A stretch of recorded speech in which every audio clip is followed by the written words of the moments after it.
Hola chicos, vamos a empezar esta nueva exposición titulándola Formas de Gobierno. Vamos a hablar sobre formas de gobierno. Podemos decir que hay tres formas básicas de gobierno, algunos autores las llaman formas puras de gobierno, que son la monarquía, la aristocracia y la democracia, que son las que han estado presentes en la historia, sobre todo en la historia de Occidente. Nosotros somos un país que pertenece a la esfera occidental. ¿Por qué?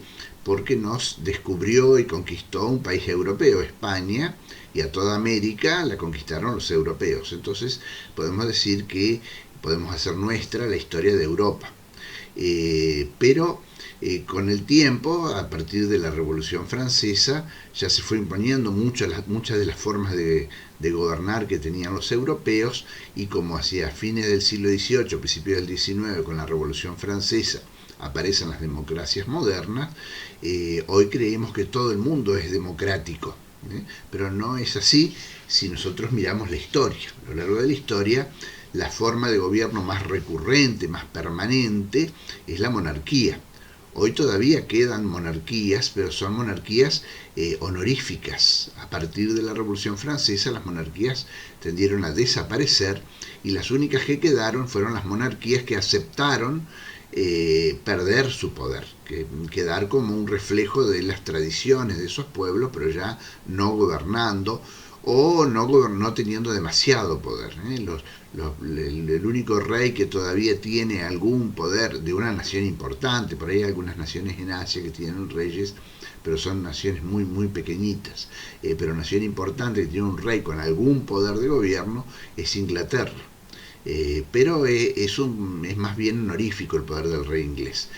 Por ejemplo, si hay una guerra, el único que puede declarar la guerra es el rey en Inglaterra, con el aval del Parlamento. O sea, puede declarar la guerra con el aval del Parlamento.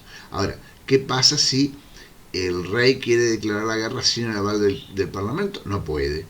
Y si el Parlamento quiere hacer la guerra sin el aval del rey, sí puede, nada más que no le declara guerra. Por ejemplo, cuando tuvimos la guerra de Malvinas, en los libros de historia se conoce como la guerra no declarada de las Malvinas. ¿Por qué? Porque quien era la primer ministra británica en ese momento, Margaret Thatcher, conocida como la Dama de Hierro, hizo la guerra contra la Argentina y nunca nos declararon la guerra. Los ingleses nunca nos declararon la guerra, pero hubo una guerra, ¿sí? Entonces ahí vemos, si se puede hacer una guerra sin declararla, quiere decir que los reyes no tienen mucho poder. Pero hasta la Revolución Francesa de 1789, la forma más común era la monarquía. La monarquía es el gobierno de uno. Normalmente cuando hablamos de monarquía viene a nuestra mente la monarquía absoluta francesa, la que justamente terminó con la Revolución Francesa y a su rey decapitado en una máquina que se llama guillotina, y que hace lo mismo que la guillotina que corta papel, pero cortaba el cuello. Era como una cuchilla filosa, lastrada en plomo, con una diagonal para que cortara bien, para que hendiera el cuello más fácilmente, y arriba de esa cuchilla filosa tenía plomo, tenía un lastre, un peso de plomo para que cayera más fuerte y cortara más fácil la cabeza del individuo, ¿no? Bueno, entonces nos imaginamos que con la muerte de ese rey se terminó la monarquía, y decimos, sí, la porquería de la monarquía del rey que hacía lo que quería, y no es tan así. La monarquía que terminó en la Revolución Francesa era la monarquía absoluta, sí, pero no quiere decir que todos los reyes anteriores hayan sido monarcas absolutos. Los reyes anteriores tenían una monarquía más bien limitada, sobre todo en la Edad Media. Los señores feudales podían desafiar al rey porque tenían sus propios ejércitos privados, sus castillos y demás. Y podían aliarse varios nobles en contra del rey. Es más, había veces que algunos nobles eran más poderosos que el rey. Caso de Guillermo el Conquistador, que fue rey de Inglaterra y era duque de Normandía en Francia. En Francia era súbdito del rey de Francia, pero cruzando el Canal de la Mancha, cruzando el charquito, digamos, era rey de Inglaterra. O sea que podía desafiar, y de hecho lo hizo, al rey de Francia. De hecho, hubo una guerra que se llama de los 100 años, en donde los sucesores del rey inglés, de origen francés, que a su vez era descendiente de vikingos, de los hombres del norte, los normandos. Él era descendiente bastardo de un noble normando de origen vikingo. Bueno, y se fue y conquistó Inglaterra. Y bueno, y después tuvo reclamos territoriales sobre Francia, y Francia no quería que los ingleses tuvieran ese territorio, y así hubo guerra, no entre Inglaterra y Francia, sino entre los reyes de Inglaterra y de Francia, que se conocen como la Guerra de los 100 años. Entonces ahí vemos, si había nobles que podían ser tan poderosos o más inclusive que el rey, las monarquías necesariamente eran limitadas. Entonces ya estamos viendo tres tipos de monarquía. Las actuales, que son honoríficas, las de finales de la monarquía de los tiempos modernos, con el inicio de la edad contemporánea, que eran las monarquías absolutas, que son las que más negativamente tenemos el recuerdo, y las monarquías limitadas de la Edad Media. Entonces, no necesariamente cuando hablamos de monarca, hablamos de un gobierno malo. Gobierno malo ya es otra cosa, y es tan malo como poder tiene el rey. Por eso las monarquías absolutas, unánimemente la gente las reconoce como que son malas y hay que sacarlas. El tema es que no eran a veces malas. El tema es que cuando una monarquía es absoluta y el rey es bueno, y bueno, ¿qué más queremos? Un buen gobernante que hace y deshace, pero hace para el bien y le sale todo bien. Ahora, el problema es que en una monarquía absoluta, si el rey es un adoquín con pelo, hablando de mal y pronto, es un nabo, es malo para gobernar, ¿quién le pone el cascabel al gato? ¿Quién le pone un límite al rey? ¿Sí? Entonces ahí no queda más que hacerle una revolución y cortarle la cabeza. Porque cualquiera que le diga algo al rey lo puede meter preso por ir en contra de la autoridad absoluta del rey. Ahora, antes de eso, las monarquías eran limitadas y no eran tan dañinas cuando el rey era malo. Cuando el rey era bueno era un desperdicio, porque era un buen rey que no tenía tanto poder. Pero cuando era malo el rey, no hacían tanto daño, porque el rey tampoco tenía tanto poder. Bueno, pero por eso decimos, las monarquías son formas de gobierno, entonces se llaman formas puras de gobierno.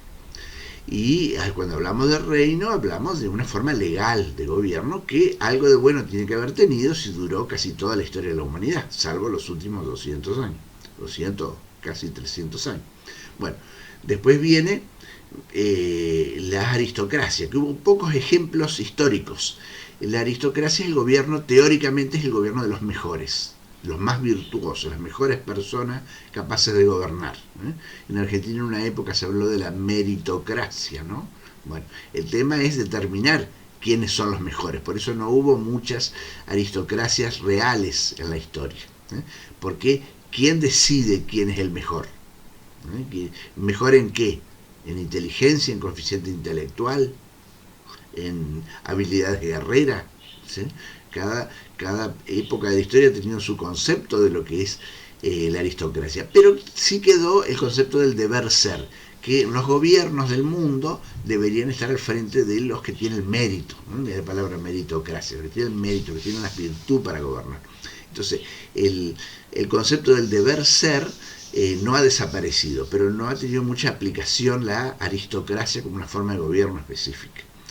Lo que se espera, por ejemplo, es que un país tenga una democracia, pero sus habitantes se dirijan o se muevan como aristócratas, pero no aristócratas en el sentido de ser de derecho de sangre, de ser hijo de un noble, de un duque, sino que lo ideal es que tengan virtudes, que sea el gobierno de los mejores votado por el pueblo. Eso sería una buena democracia. Una democracia es el gobierno del pueblo, y una buena democracia es una democracia gobernada por los mejores. Ahí se combinaría el deber ser, el ser los mejores, la aristocracia, con la democracia. La democracia moderna, que no es la misma que la democracia griega, de alguna manera recoge ese concepto de demos, del pueblo, el gobierno del pueblo.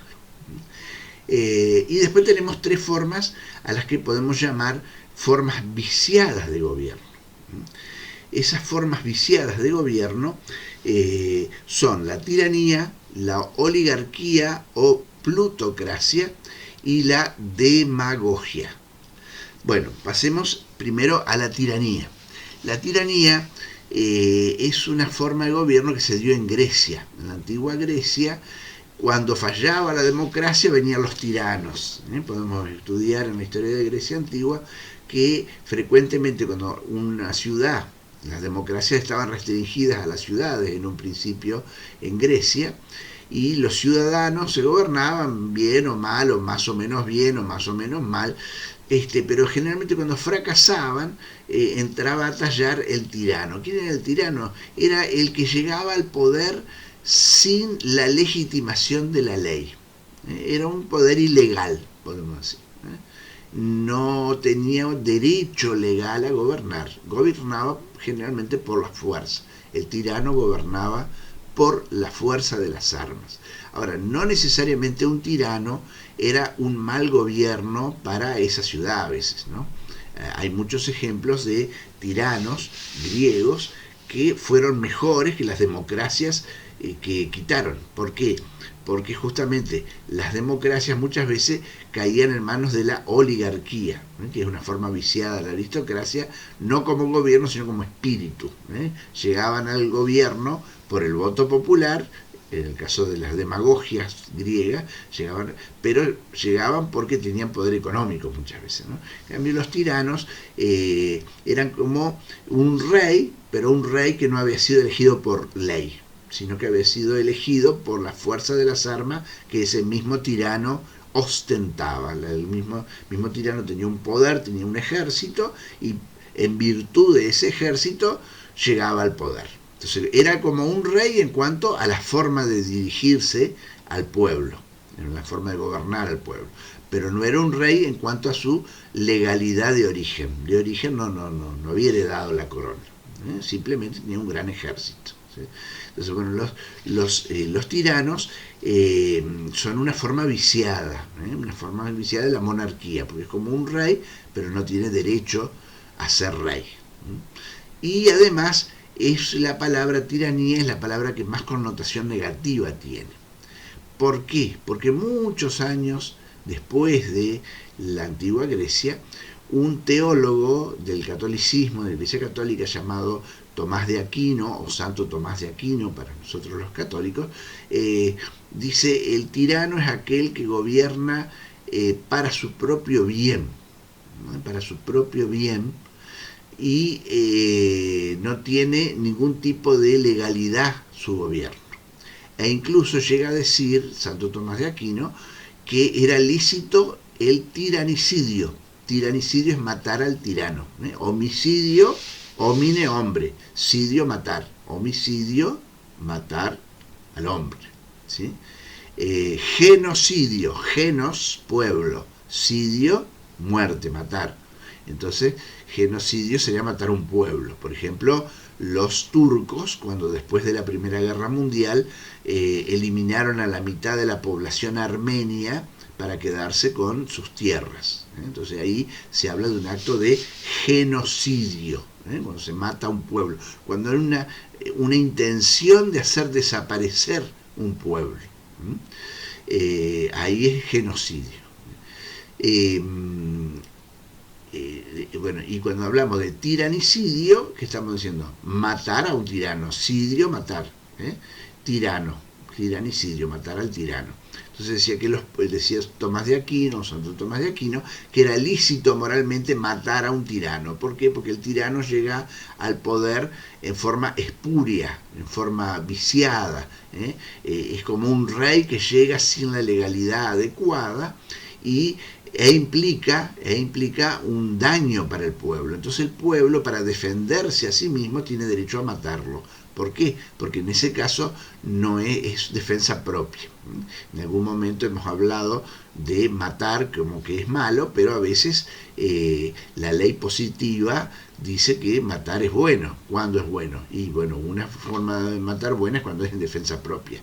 ¿Por qué? Porque yo ahí estoy ejercitando no un acto tanto de ataque al otro, al que mato, sino un acto de defensa contra aquel que me quiere matar. Por eso la defensa propia no es delito en la mayoría de los países. Sí es delito si luego de una legítima defensa yo al enemigo que está o al adversario que está herido o desmayado lo remato sin necesidad, ahí es un homicidio. Con alevosía, porque me estoy aprovechando que el otro está inerme para matarlo.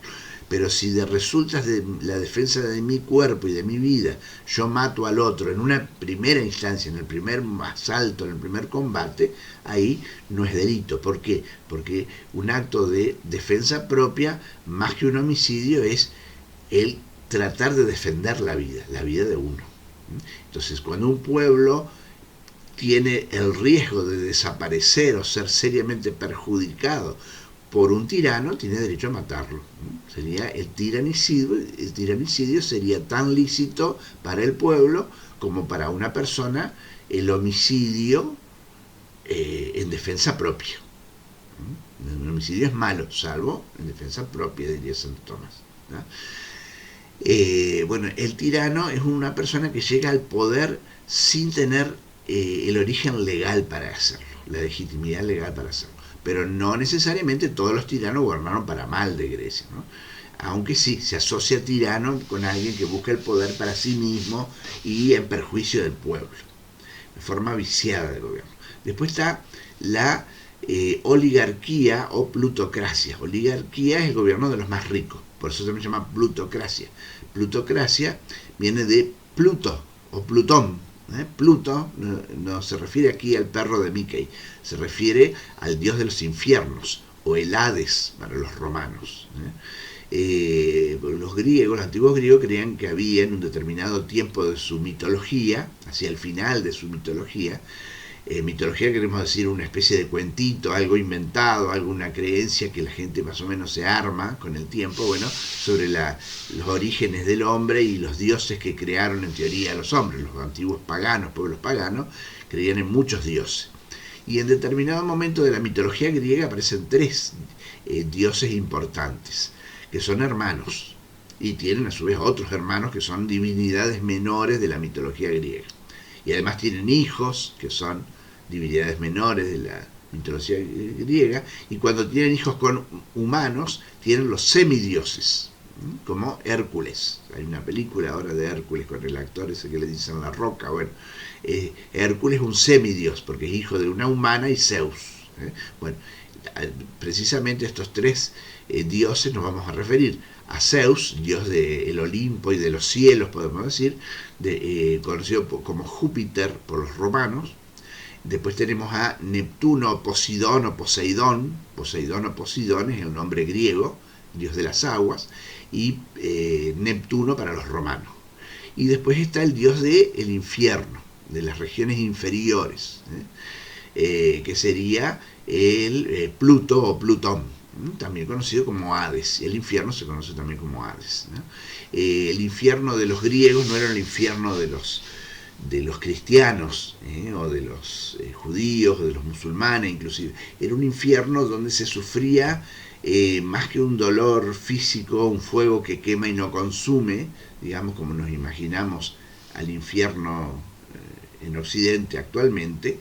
Los que creen en el infierno, creemos que el infierno, que lo asociamos así, aunque la persona no crea en el infierno, dice, un infierno es un lugar donde se sufre. A veces dice, mi vida es un infierno, vivir en Argentina es un infierno. Bueno, estamos hablando de una connotación negativa, una connotación de dolor.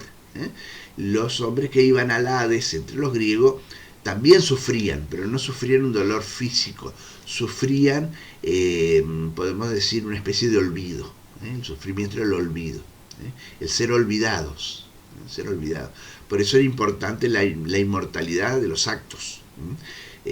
Aquiles, un héroe de la historia de Grecia, de la historia mitológica, podemos decir, de Grecia, uno de los personajes de Homero, no de Homero Simpson, sino de un bardo, de un cantante que creó la Ilíada y la Odisea, habla de Aquiles, que es un personaje que aparece en la Guerra de Troya, una película bastante nueva, y el actor que protagoniza a Aquiles es Brad Pitt, un actor, las chicas, seguramente conocido por las chicas por su belleza, es un Adonis, ¿no? Musculoso, buen mozo, admirado por las mujeres y envidiado por los hombres, ¿no es cierto? Por su prestancia física, ¿no?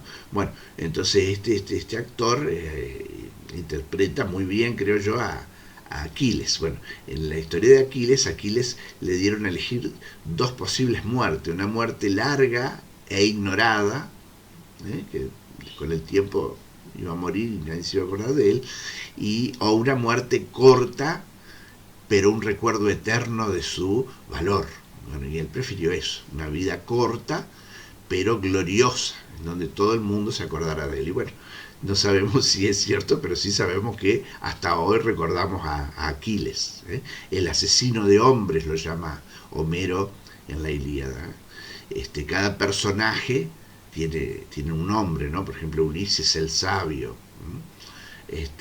y el poderoso Néstor, ¿sí? Y está Aquiles, el asesino de hombres. Cuando era un gran guerrero se le decía asesino de hombres. Uno de sus rivales, que luego es muerto por Aquiles, Héctor, también es el asesino de hombres, ¿no? Bueno, entonces mató tanta gente en combate, incluso el mismo Héctor, que era el héroe de los troyanos, principal caudillo del ejército troyano, y logró esa inmortalidad del recuerdo de la guerra. Bueno, los demás, los que no lograban ese recuerdo en vida, morían y eran olvidados en el Hades. También el Hades es asociado con la riqueza, en esos lugares donde habita Plutón, está el oro, está las riquezas. No sabemos bien, o yo personalmente no sé bien, por qué se lo relaciona al Hades la muerte y las riquezas, pero pienso que tiene que ver con un viejo dicho de los mineros, de la antigüedad, que decía que donde la tierra está muerta, donde la tierra es estéril, ahí hay mucha riqueza mineral. Los antiguos sabían que donde había minerales, la tierra era yerma, la tierra no crecía nada. ¿Por qué? Porque los metales tienen venenos, muchos metales. Hay metales de todo tipo presentes en la superficie terrestre o en las profundidades de la tierra, pero algunas son más dañinas que otras, ¿no? El hierro no perjudica a la agricultura, es más, en algunos cultivos le hace un bien, pero hay otros metales como el cobre o la plata o el oro que causan daño a las plantas, les producen un veneno, un óxido que las mata. Entonces los hombres antiguos habían descubierto que las tierras muertas eran tierras ricas en minerales. Tal vez esa es la relación entre el Hades, el lugar de los muertos, el lugar inferior de las profundidades, y es a la vez el lugar de las riquezas. Dios de la riqueza entonces es Plutón o Pluto, y de ahí viene plutocracia, u oligarquía. Bueno, la oligarquía también, así como hablábamos que la aristocracia es un deber ser que luego impregna a los ciudadanos en democracia, bueno, lo mismo pasa con la oligarquía. No hay gobiernos propiamente que se llamen oligárquicos. ¿Hay gobiernos oligárquicos en la historia? Sí, pero son llamados así por sus enemigos, son calificados por sus enemigos como oligárquicos. Nadie que gobierna desde la oligarquía le gusta llamarse oligarca. ¿Por qué? Porque el oligarca es el que llega al poder no porque tiene mérito de inteligencia y bondad, sino porque tiene plata. Nada más que porque tiene plata. Nada más y nada menos que porque tiene plata. Pero es el único valor que lo lleva al poder. Por eso, salvo que lo califiquen de afuera, nadie a sí mismo se autocalifica de ser oligarca. Entonces, así como hay un deber ser, que sería la aristocracia, bueno, un antimodelo a ese deber ser sería la oligarquía o gobierno de los que tienen más plata en lugar de los que son mejores. Puede haber una relación de aristocracia con el dinero también, ¿sí? Por ejemplo, en el mundo antiguo se consideraba que no podía ser aristócrata aquel que no fuera propietario de un terreno, ¿sí? ¿Por qué? Porque uno tiene que probar que puede en lo mucho para que lo elijan perdón, al revés, que uno tiene que probar que puede en lo poco para que lo elijan para lo mucho. Ese es el pensamiento que ha hecho que no solo aquí en Argentina, sino en muchos países se hayan elegido personas del mundo empresarial para presidentes. Donald Trump en Estados Unidos, Macri en Argentina, Berlusconi en Italia, ¿sí? Por supuesto que son empresarios que reflejan sus países, ¿sí? O sea, no es lo mismo un rico empresario de un país súper rico como Estados Unidos que un país de tercer mundo como Argentina. Cada uno tiene los empresarios acorde al pueblo en el cual vive, ¿no es cierto? Bueno, Berlusconi en Italia, ¿eh? Entonces cada país tiene su estilo de ricos y de oligarcas, gente que llega al poder, aunque sea en democracia, por los méritos del dinero que tiene guardado en el banco o bajo el colchón. Más que nada ahora en los bancos, o en las empresas. Bueno, entonces la oligarquía es una forma viciada, es como el antimodelo de la aristocracia. Y después viene la democracia, que tiene diferentes formas, así como hablábamos de la monarquía limitada, la monarquía absoluta, la monarquía honorífica. Hay distintos tipos de democracia. La democracia griega era una democracia restringida, no era para todos los habitantes de una ciudad. Nosotros hoy entendemos pueblo a todos los que habitan una ciudad y que forman parte de esa ciudad y son adultos, incluso si son hombres y mujeres, no hace falta diferenciar hombres de mujeres, e incluso pueden ser extranjeros que hasta cierto nivel pueden votar. Por ejemplo, en Argentina un extranjero no puede elegir al presidente de la nación. Por ejemplo, si yo soy inglés y vengo a vivir a la Argentina, yo no puedo votar al presidente de la nación. Ni a ni al anterior, ni al posterior no puedo votar. ¿Por qué? Porque soy extranjero, ¿sí? Ahora, sí puedo votar a mi intendente. Si yo soy inglés y quiero votar a mi intendente y tengo residencia en la ciudad de Paraná, yo puedo votar al intendente aunque sea extranjero y no me haya nacionalizado. En Argentina lo único que pueden votar al presidente son los argentinos nativos, que no son los indios nativos, que sí que nacieron acá. Obviamente los indios también son nativos, pero ¿por qué? Porque nacieron acá, ¿sí? Nosotros no somos indios, pero sí somos nativos. La mayoría, habrá algún indio en la sociedad argentina, hay una pequeña comunidad india, pero la mayoría de los argentinos no somos indios, pero sí somos, la inmensa mayoría somos nativos. Y los que son extranjeros no pueden votar, salvo los naturalizados. ¿Quiénes son los naturalizados? Los que pasaron un tiempo prudencial acá y solicitaron expresamente la ciudadanía argentina. Por ejemplo, los argentinos no, nosotros nacemos ya con un derecho a ser votantes en la mayoría de edad, que no podemos ejercer hasta la mayoría de edad, pero ya somos potencialmente votantes. Un extranjero no. Solamente puede ser votante en dos circunstancias. Una, si vota un intendente. ¿Por qué? Porque es el gobierno de su comunidad. Y siempre que haya estado un tiempo viviendo en esa comunidad. Y otra, puede votar al presidente si se hace argentino naturalizado. Pasado un tiempo, 5 años creo que marca la ley argentina, y teniendo un oficio útil, pudiendo declarar un oficio útil, un trabajo, y no teniendo antecedentes penales, una persona de otro país puede pedir la ciudadanía argentina. Pero no todos los ciudadanos argentinos son extranjeros, la gran mayoría somos nativos, nacemos acá. Bueno, por eso dice, muchas veces es argentino nativo o naturalizado, nacido acá o que pidió la ciudadanía argentina. Ahora, en la democracia argentina, un extranjero que no pidió la naturalización, que quiso seguir siendo de su país y nada más, se le puede dejar que vote hasta cierto nivel, por ejemplo, el nivel de intendente, ¿sí? Y como les digo, puede dejársele que pase un tiempo y que pida ser ciudadano argentino y ahí votar como cualquier ciudadano, ¿sí? Bueno, en cambio los griegos no, los griegos solamente votaban los ciudadanos y ciudadanos hombres. ¿Y quién eran los ciudadanos hombres? ¿Todos los que habitaban la ciudad? No, primero que tenían que ser hombres, las mujeres no entraban, ninguna mujer. Ni esclava, ni etaira, ni esposa. Los griegos podemos decir que tenían 3 tipos de mujeres en su vida. Tenían la esclava, que era la sirvienta doméstica, generalmente las mujeres se usaban como sirvienta, la etaira, que eran, no sé, la prostituta, pero una prostituta de cierto nivel cultural, como las geisha para los japoneses, y la esposa legítima. Las que estaban encerradas en el mundo griego eran las esposas legítimas. En el gineceo se las encerraba y no tenían que tener contacto con otros hombres, salvo algún pariente y en presencia del esposo. ¿Por qué?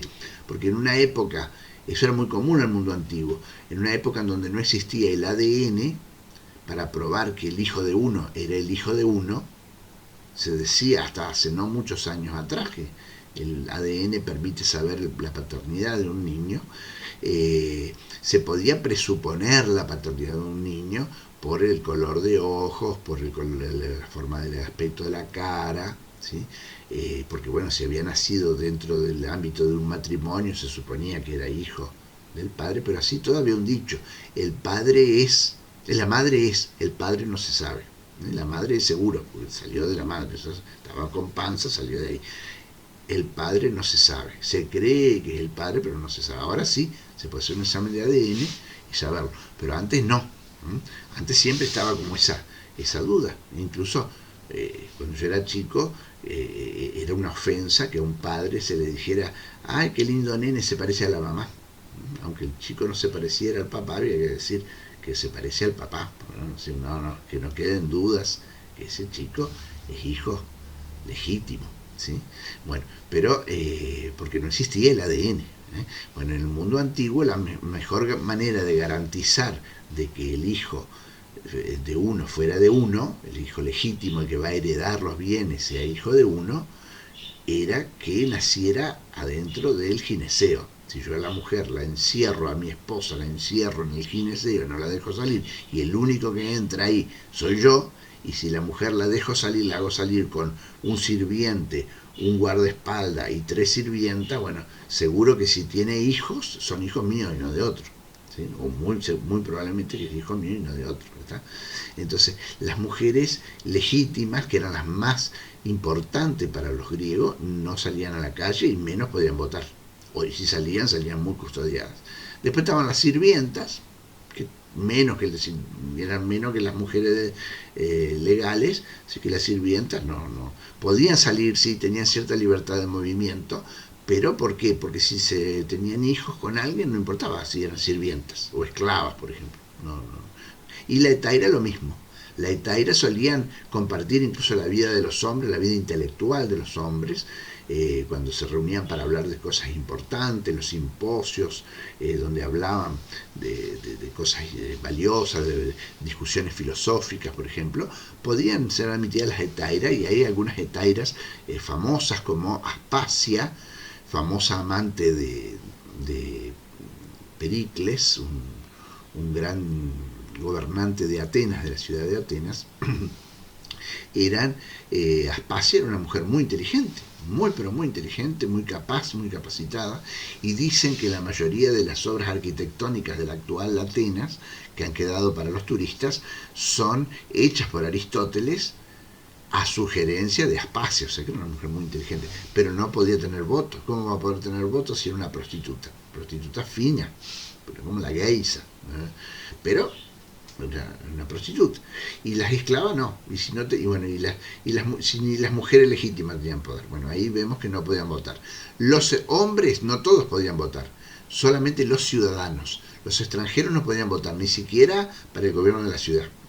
Los esclavos, obviamente, no, eran medio hombre o subhumanos, así que porque habían perdido una guerra no tenían derecho a mucho, ¿no? Se trataba casi como una cosa, no podían votar.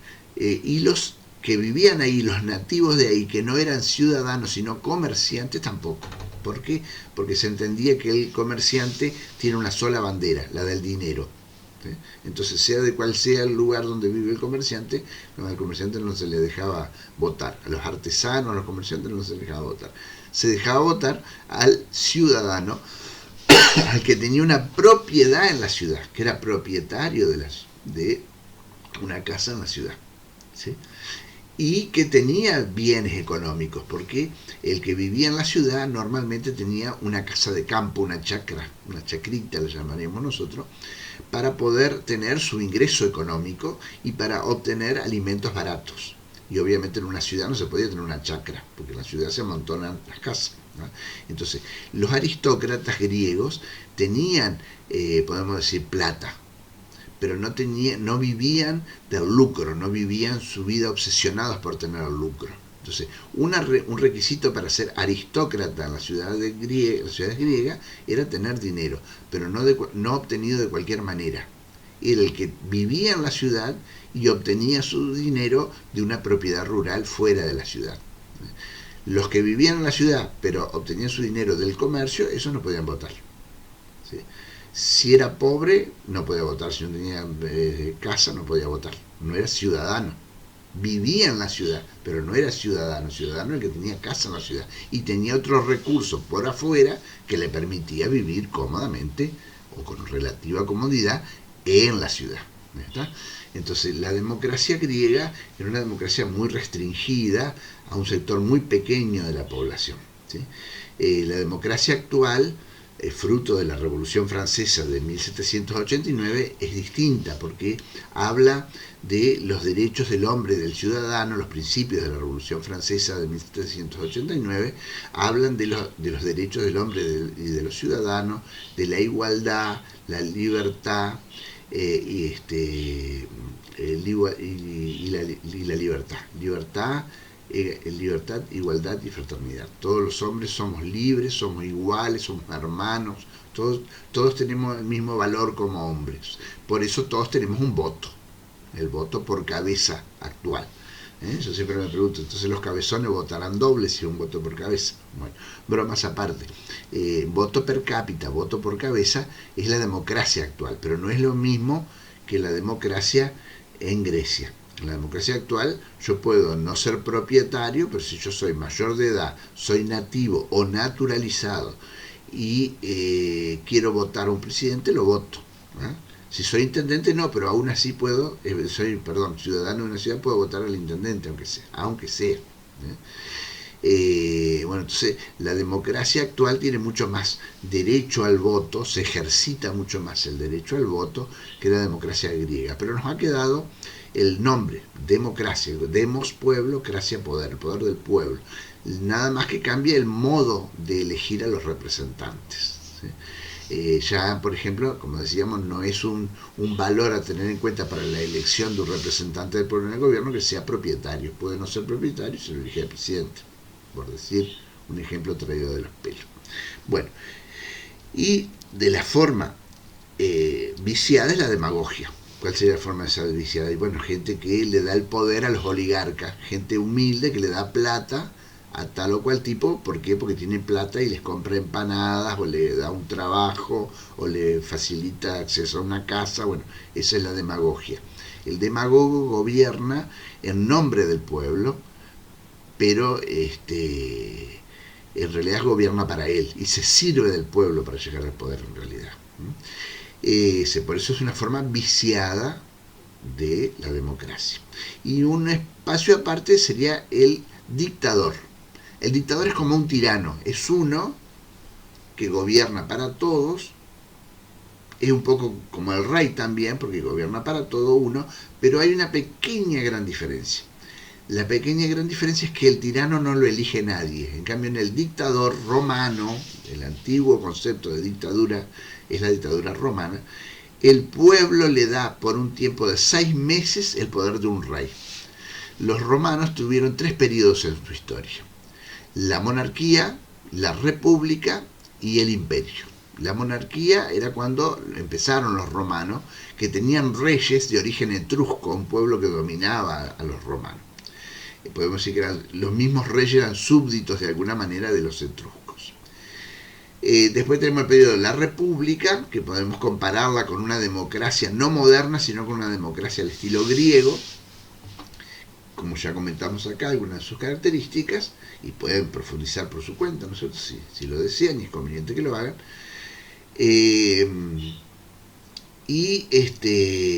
Se gobernaban, ¿cómo decir?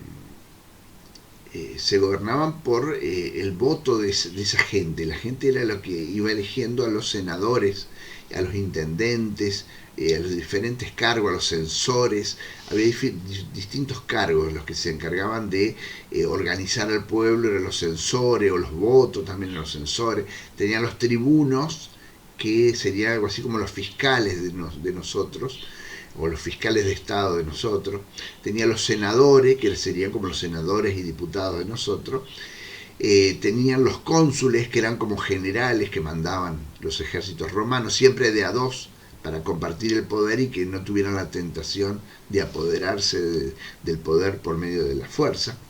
Pero eso funcionó un tiempo. Después apareció la República Romana, en donde Roma vuelve a la monarquía, podemos decir. Mantiene las estructuras de la República, pero le da tanto poder al rey que lo transforma en un monarca absoluto, podemos decir. El caso de los Césares, todos los que vinieron después de Julio César tomaban el nombre de César.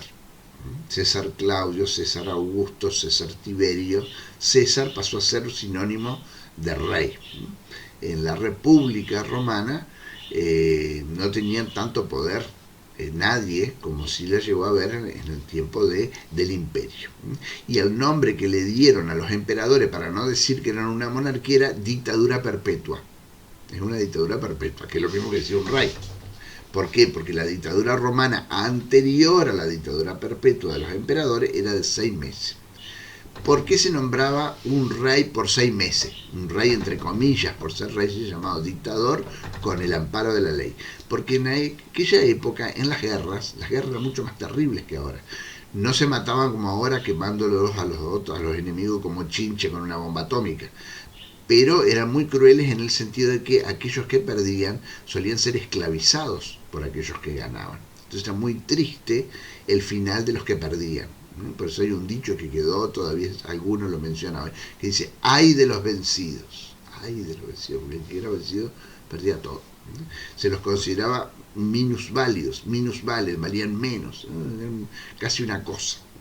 Incluso se los podía más o menos cuidar a veces, tenían algún tipo de protección del Estado, los esclavos, pero no porque fueran hombres, tenían un tipo de protección por el bien que representaban, porque representaban dinero. Entonces, si yo me llevaba un esclavo, no me llevaba a un hombre, no raptaba a un hombre, estaba robándole su ganado, podemos decir, ¿no? Como un abigeato. Robar una vaca y un esclavo no es lo mismo. ¿Está? Y una vaca tiene valor, pero tiene valor por el kilo en pie de carne, no porque sea un ser humano. Bueno, el esclavo también era como un humano, pero que había perdido sus derechos originales porque había perdido en la guerra. Entonces, ¿qué pasaba? Era muy triste la derrota. El ser derrotado significaba la desaparición de un pueblo. Un pueblo desaparecía porque lo vendían, mataban a los principales guerreros, y después a los viejos también los mataban, y a las mujeres y los niños los vendían como esclavos, y ahí desapareció un pueblo. Entonces, perder una guerra era más terrible que hoy. No había posibilidad de me rindo, me perdía mi identidad si perdía la guerra. Entonces, ¿qué pasaba? Los romanos iban a la guerra con 2 generales, para que no se les fuera el poder a la cabeza y se quisiera quedar con todo el poder. Pero ¿qué es lo que pasó? Con el tiempo empezaron a ver que las batallas a veces perdían. ¿Por qué? Porque el general A decía una cosa, el general B decía otra. Cónsul A, cónsul B. El general A, general B. En cambio, si yo nombraba un dictador, ponía todo el poder del generalato en uno solo. ¿Está? Ahora, eso era bueno, pero no podía durar más de 6 meses. ¿Por qué? Porque los romanos tenían miedo que el poder se les fuera a la cabeza. Cuentan que un ciudadano romano una vez fue elegido como dictador por una guerra que estaban perdiendo los romanos. Y cuando lo fueron a buscar para nombrarlo dictador, él estaba trabajando en su campo. Le dijeron: sos el nuevo dictador, tenemos que pelear contra tal y cual enemigo. Entonces se agarró, dejó el arado que estaba trabajando, se puso la ropa militar, las armaduras y demás, fue hacia Roma, se alistó su ejército, en 27 días atacó al enemigo, lo derrotó y volvió vencedor con los esclavos hechos de los enemigos derrotados. Y ese mismo día renunció a la dictadura.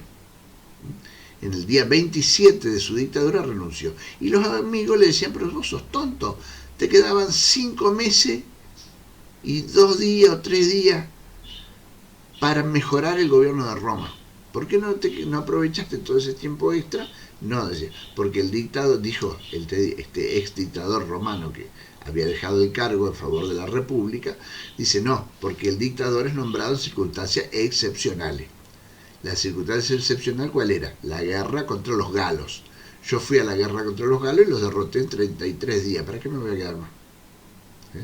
Esa sería la dictadura romana. En el tiempo actual nos queda otro concepto. La dictadura militar argentina, por ejemplo, del 76, que recordamos cada 24 de marzo, donde recordamos los llamados años de plomo. La dictadura militar la vemos como algo malo. Ahora, si nosotros miramos la dictadura militar, que fue mala, indudablemente mala, por los desaparecidos, las torturas, etcétera, etcétera, etcétera, etcétera. No vamos a profundizar aquí esto porque ese es un programa de tercer año. Si no, con todo gusto lo haríamos.